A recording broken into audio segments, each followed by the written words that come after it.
कि शैतान जो है वो बहुत तंग करता है। क्या करें, उसका मकर, उसका फरेब, इसके चक्कर में ना आए, कोई ऐसी तरकीब बताएं। बिस्मिल्लाहिर्रहमानिर्रहीम। आजकल तो बंद है बेचारा, फिर भी तंग। जी, आजकल तो बंद है।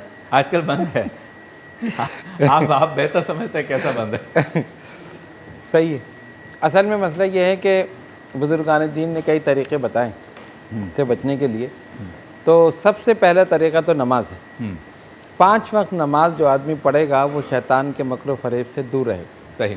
अब आप देखेंगे, अगर मिसाल के तौर पर 15 मिनट वो एक नमाज में लगाता है, सही, तो 5 नमाजों में सवा घंटा हुआ। और अगर और इत्मीनान से पढ़ा तो वक्फ़ और बढ़ गया। यानी इतनी देर वो शैतान के मकर फ़रेब से, हर किस्म की बुराई से वो दूर रहा। बहुत। सिर्फ 5 वक्त नमाज ही ऐसी है कि जो इससे दूर कर दे। पहली चीज़ तो यही है। दूसरी चीज़ है सोहबत सालेह। ठीक है। नेक लोगों की सोहबत।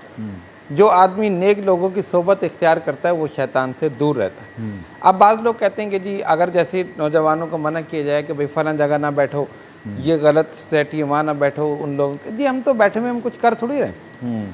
तो हम ये मिसाल देते हैं कि देखें, नेक और बद सोहबत की मिसाल कोयले की और अत्तार की।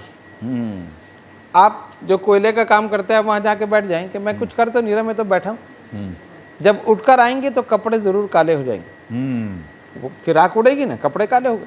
सही। इसी तरह जो अतर फरोश है, अत्तार है, उसकी दुकान पे आप जाके बैठ जाएं, कुछ ना करें, जब उठकर आएंगे तो खुशबू ज़रूर पैदा हो जाए। हाँ, यही नेक और बद की मिसाल है कि अगर गलत लोगों में बैठेंगे, आपने कुछ नहीं किया लेकिन उनकी गलत बातें सुनेंगे, जहन ख़राब हो जाए।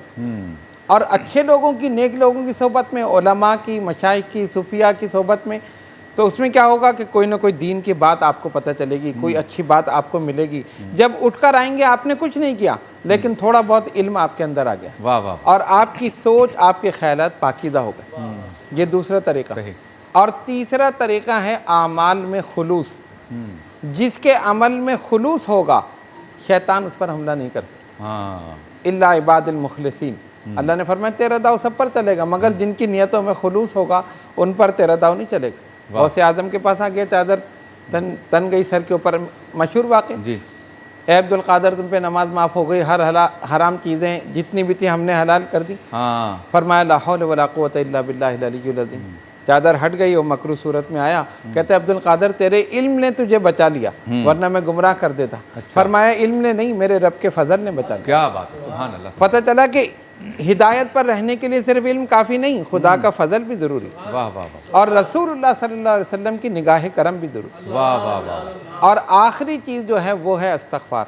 इस्तिग़फ़ार 100 मरतबा इस्तिग़फ़ार आदमी पढ़े दिन में। अगर हर नमाज के बाद 100 मरतबा पढ़े तो ठीक है, वरना कम से कम पूरे दिन में 100 मरतबा पढ़े, शैतान के मकर फ़रेब से। तो ये 4 चीज़ें अगर आदमी कर ले तो वो कभी भी शैतान के मकर फ़रेब में नहीं आ सकता। क्या बात है।